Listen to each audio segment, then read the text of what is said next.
Okay, how would you like to never, ever hit the ball long again? I've got a tip for you today. But I've got to make a confession. In all honesty, you're going to make this mistake again. But what is it that prevents you from hitting the ball long? You know, beginners and even seasoned players have this problem. They're hitting their shots long. Why? Well, number of reasons. They could be hitting home runs. They're hitting the ball too high over the net and the ball simply sails long. They don't have any topspin on the ball. That's another reason why. So today I want to touch on why topspin is so important for you to understand and to implement when you're having that problem of hitting long. Now, basically, topspin means that you're making the ball spin forward, okay? Once the ball starts spinning forward, you create air pressure on top of the ball. That's why when you see a guy like Nadal, you can't see this on TV, but if you were at the match, you could see he's clearing the net by 8 feet. 10 feet sometimes. Sometimes he goes lower when he's trying to drive the ball for a winner or get an unforced error. But many times his shots are clearing the net by a very, very safe margin. So that's one of the keys is you have to change your mindset and don't think about hitting net skimmers all the time. You know what those players are called?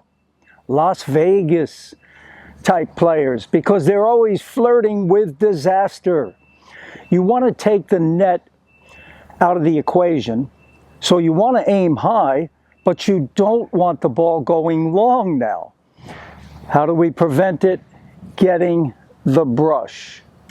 The brushing up at contact is what makes the difference, because when you brush up at contact, you're making the ball spin forward, which creates that air pressure. And even if you clear the net by 10 feet, that spin, boom, pulls the ball back down in the court. So how do we continually get topspin? We have to swing low to high, okay? It's a low to high swing. Now, if I drop my racket a foot lower than this point here. This point is the contact point.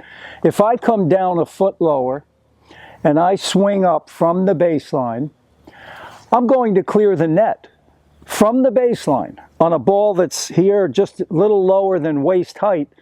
If I drop that racket a foot lower back here, see, once you come back, you drop it down. Now, this is the key point. You have to be below that contact point, at least a good foot. So I'm swinging up, I get the brush, I drive through. So it's I drive through and come up over the shoulder. Now, did I have topspin on that shot? Yes. How high did I clear the net? It all depends on how fast your swing is, but maybe let's say 3 or 4 feet, okay, or two feet maybe, okay. I cleared the net by 2 to 4 feet, let's say. Now, if I drop the racket 2 feet below the ball and swing up, I've created more of an angle on my swing, so I get more spin. That means I can aim higher. I can aim 4 to 6 feet over the net or 6 to 8 feet over the net. Okay, so, and that's the other thing. You have to figure out where is my window. That means how high should I aim to clear the net.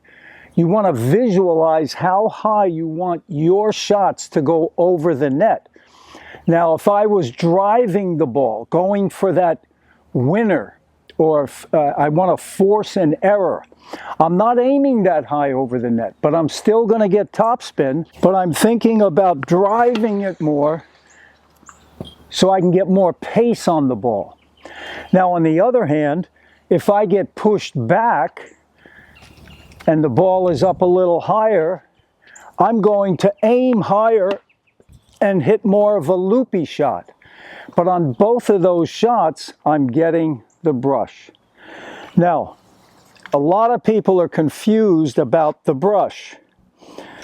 You know, do I brush like this? It's called topspin. So does that mean I have to hit the top of the ball? I have to come over the ball like this? Absolutely not. Don't think about rolling your racket over the ball.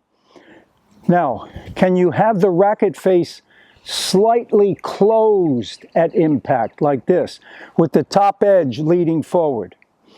Yes, you can, a little bit. It's been proven that you can hit it.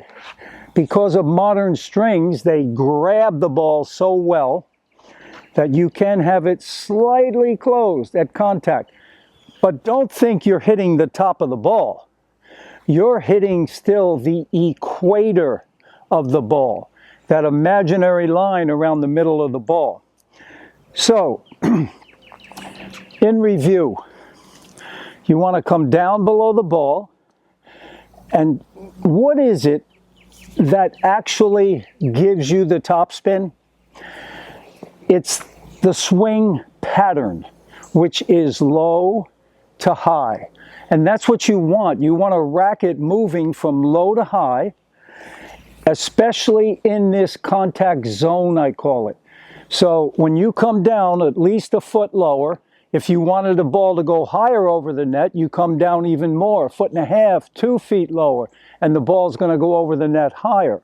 So you're coming down a foot lower, you're coming up, it's this here. See, I'm coming from a low position, boom, this is higher, and now as I drive through, I'm still going higher, but the racket remains in this position, straight up, or maybe a little slightly closed, but be careful with that.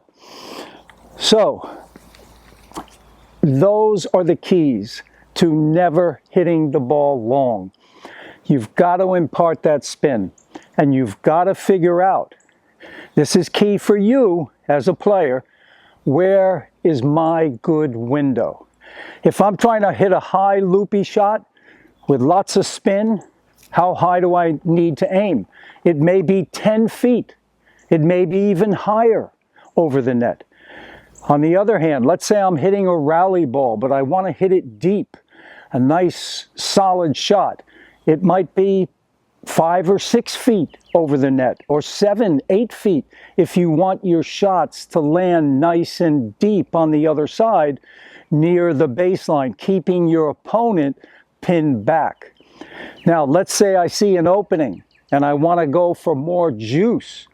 I'm going to only clear the net by 3 feet maybe less, maybe 2 to 4 feet, let's say that. And I'm just driving through the shot more. I'm not coming up so much. So there's, you know, different amounts of spin you want to put on the ball, and that's all determined on the situation you're in and what kind of shot you're trying to hit. So if you have any questions or comments about this, please drop me a line in the comment section.